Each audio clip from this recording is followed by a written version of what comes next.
Want to learn how to rotate or flip your videos in CapCut on your iPhone? You know, by doing this, you can fix sideways clips or create cool mirror effects. In this video, I'll show you how to rotate or flip videos in CapCut. So without wasting any more time, let's get started. First, open up the CapCut app on your iPhone.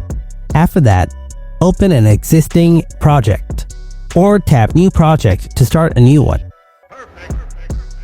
Then select a clip. Here, a menu of options will appear at the bottom. Then find the option called Transform from the bottom menu. Now, here you will see three options like Mirror, Rotate, and Advanced. Now, if you want to flip your footage, then tap Mirror, and your video has been flipped. Then, if you want to rotate your footage, then tap Rotate. Adjust rotation as you want. And that's how you can rotate or flip your videos in CapCut on your iPhone. Don't forget to hit that like button. Thanks for tuning in. I'll see you in the next video. Until then, stay tuned and take care.